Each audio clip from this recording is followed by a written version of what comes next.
Dear students, मैं प्रदीप कुमार। आज मैं क्लास 9th के लिए साइंस में पहला चैप्टर स्टार्ट करने जा रहा जो ऑनलाइन क्लास के रूप में है। ऑनलाइन क्लास में आज मेरा पहला चैप्टर यहाँ पे क्या है, रासायनिक पदार्थ प्रकृति व्यवहार। अब इसके बारे में दिखाने के लिए रासायनिक पदार्थ के बारे में कहेंगे, मतलब केमिकल, मैटर जो सबस्टेंस होता है, नेचर एंड बिहेवियर की बात करेंगे यहाँ पे। अब इनके बारे में क्या है हमको बताना है कि मेरा क्या होता है। सबसे पहले आपको बताते हैं यहाँ पे क्या है, जो मेरा नाम है पदार्थ के रूप में। अब मेरा पदार्थ होता क्या है, जिसको आप मैटर कहते हैं, इसको हम क्या कहते हैं यहाँ पे मैटर कहते हैं। हमने कह दिया क्या कि पदार्थ के बारे में बताएंगे, तो बोलेंगे पदार्थ वे होते हैं जिसमें भार होता है और वह स्थान घेरता है। अब जिसमें भार होता है और वह स्थान घेरता है तो किस कंडीशन में ऐसा होता है इसके बारे में दिखाएंगे। जैसे कोई पार्टिकल यहाँ पे आ गया, अगर वह एक बोर्ड की बात करेंगे, बोर्ड में जाके डिप कर रहा है तो उस केस में क्या होगा कि वह उसमें कुछ भार भी होंगे और वह क्या होगा, वह स्थान लेता है। जब भार होता है और वह स्थान लेगा तो उस कंडीशन में क्या होगा, बोलेंगे मेरा क्या होता है, पदार्थ होता है। अब जैसे हमने यहाँ पे क्या कर दिया, एक चाक ही ले लिया। जब चाक ले लिया, यहाँ पे चाक को जिस कंडीशन में अगर हम इसको जमीन पे फेंकेंगे, जमीन पे अपना चाक स्थान लेगा, अब इसमें भार है तो उस स्थान पे जाएगा, अपना उतना स्थान ग्रहण करेगा, मतलब ऑक्युपाई। किसको किस ऑक्युपाई करेगा, मतलब क्या यहाँ पे सराउंडिंग केस में दिखाने के लिए, तो यहाँ पे क्या दिखाएगा, सराउंडिंग फोर्स में है। तो इन केस में क्या होगा, मैंने बोल दिया कि यह मैटर पदार्थ को बताया कि जिस पदार्थ जो वे होते हैं जिसमें भार होता है वह स्थान घेरता है। ये जनरली 5 प्रकार के होते हैं। 5 प्रकार की बात करेंगे तो पहला क्या है बोलेंगे यहाँ पे ठोस, दूसरे की बात करेंगे यहाँ पे द्रव, तीसरे की बात करेंगे यहाँ पे गैस, चौथे की बात करेंगे यहाँ पे प्लाज्मा, पांचवें की बात करेंगे यहाँ पे बोस-आइंस्टाइन। बोस-आइंस्टाइन। अब दिखाने के लिए यहाँ पे पहला होता है सॉलिड होता है, लिक्विड होता है, गैस होता है, प्लाज्मा होता है और ये बोस-आइंस्टाइन।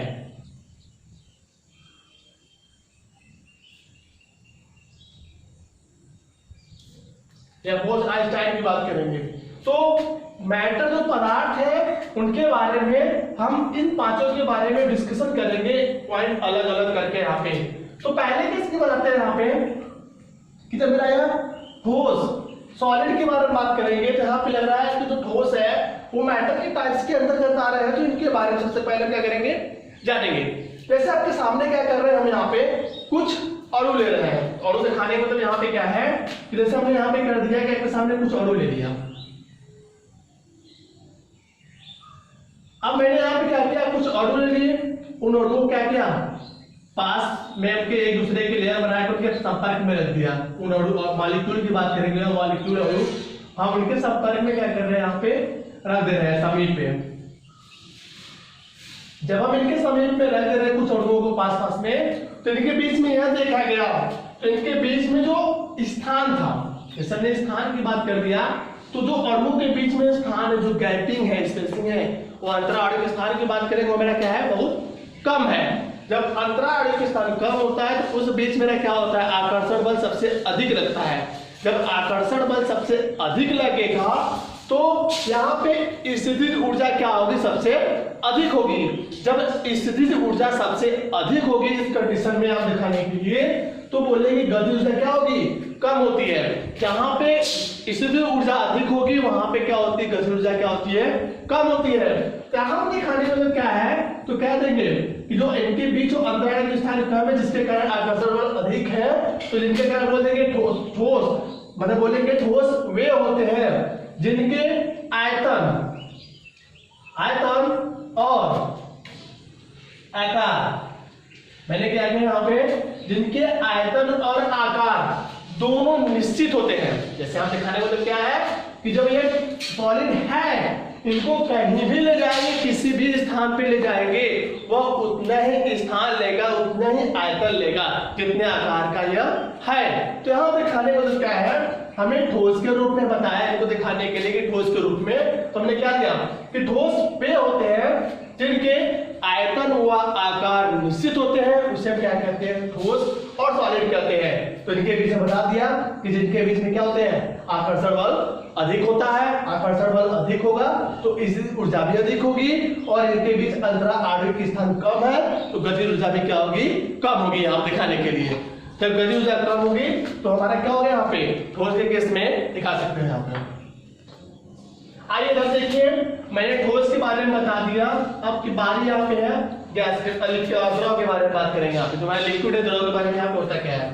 अब द्रव के बारे में बताने में हम क्या करेंगे, तो बोलेंगे क्या, जिनके आयतन निश्चित होते हैं परंतु आकार निश्चित नहीं होता है। तो हम दिखाने मतलब क्या है, आयतन निश्चित हो गया और आकार अनिश्चित हो गया। यहां दिखाने के हमने कह दिया कि आयतन निश्चित हो गया, आकार अनिश्चित हो गया। तो यहाँ पे तो हमने कह दिया मेरा क्या, द्रव कहलाता है। जो इनके अणु होंगे, जो इनके मॉलिक्यूल होंगे, वो ठोस की अपेक्षा दूर दूर होते हैं थोड़े।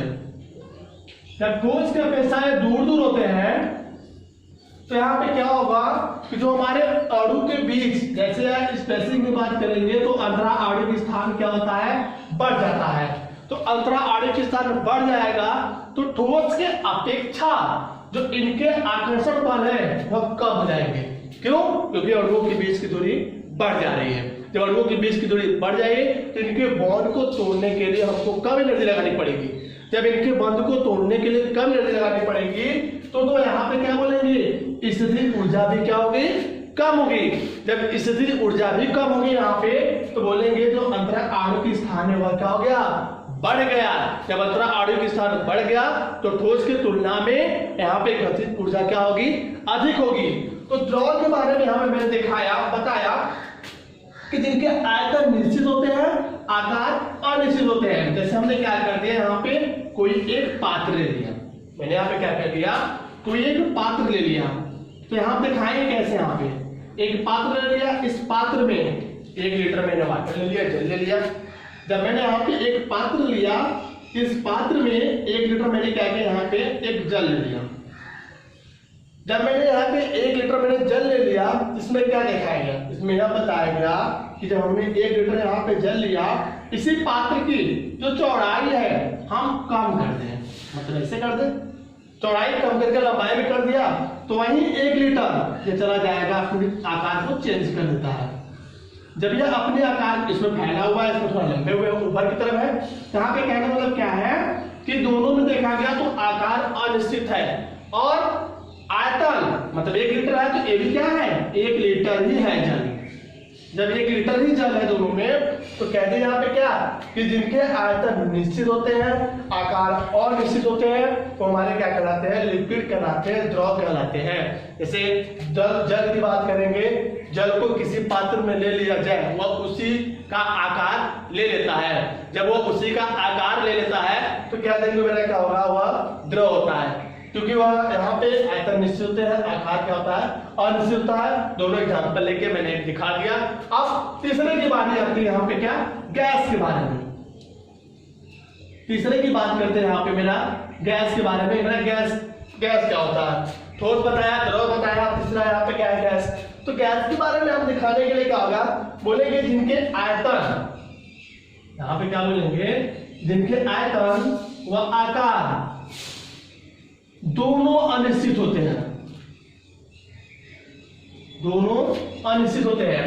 अब अनिश्चित मतलब यहाँ पे क्या दिखाएगा, दोनों अनिश्चित कैसे होंगे, यहाँ दिखाने के लिए कि मैंने क्या बोल दिया कि जिनके आयतन व आकार दोनों अनिश्चित होते हैं। इस कंडीशन में तो हमने कह दिया मेरा क्या हो गया, यह गैस होता है। अब गैस की बात करेंगे तो द्रव की तुलना में जो उनके अणु होंगे बहुत दूर दूर होंगे। जब इनके अणु क्या होंगे, बहुत दूर दूर होंगे, तो यहाँ पे जो इनके बीच जो अंतरा आणविक स्थान होगा, अंतरा बहुत ज्यादा होगा। जब अंतरा आणविक स्थान ज्यादा होगा तो इस केस में क्या होगा, आकर्षण बल बहुत कम होगा, नगण्य के बराबर होगा। जब आकर्षण बल नगण्य के बराबर होगा तो इस केस में गतिज ऊर्जा क्या होगी, सबसे अधिक होगी। अब गतिज ऊर्जा सबसे अधिक होगी तो इस केस में क्या होगा, यहाँ पे या एक अनियमित गति करेंगे। अनियमित ट्रेंडम की बात करते हैं, इनको जिस पाथ में रखेंगे वो जिगजैग मोशन में गति करते हैं। जिगजैग मतलब कहने तो क्या है, एक मॉलिक्यूल इधर गया, दूसरा है तो इसमें आएगा, तीसरा है तो ऐसे आएगा, जैसे मन चाहे वैसे क्या होगा, उनकी मोशन गति चालू जाती है। तो यहाँ पे कहते हैं उनके आयतन आकार दोनों अनिश्चित होते हैं, उनको जिस पात्र में रखेंगे उन्हीं का ही आयतन आकार ले लेता है। वैसे कोई हमने क्या किया, एक पात्र ले लिया, अगर इसमें हमने 1 kg गैस लिए हुए हैं तो इनके जो मॉलिक्यूल है बहुत पास पास होंगे। अगर इन्हीं पात्रों को बड़ा कर दिया जाए तो इनके जो मॉलिक्यूल है वह क्या होंगे, दूर दूर हो जाएंगे। तो उन्हीं का क्या होगा, उस दोनों पात्रों में देखा गया तो दोनों के आयतन आकार क्या हो रहे हैं, दोनों अनिश्चित हो रहे हैं। तो इनके बीच क्या होगी, गैस से बोलेंगे क्या कि आकर्षण बल बहुत कम होते हैं, गतिज ऊर्जा सबसे अधिक होती है, स्थिर ऊर्जा भी कम होती है, और इनके बीच अंतराल आणविक स्थान क्या होता है, बहुत अधिक होता है। उनके बीच स्पेसिंग की बात करेंगे हम दिखाने के लिए। तो आज के लिए प्यारे बच्चों 3 टॉपिक मैंने यहाँ पे क्या कर दिया, बता दिया, और आप ये तीनों टॉपिक अच्छे तैयार करेंगे तो इसके 2 टॉपिक प्लाज्मा और बोस-आइंस्टाइन वाला है, वो मेरा नेक्स्ट वीडियो में अपलोड किया जाएगा। आज के लिए धन्यवाद।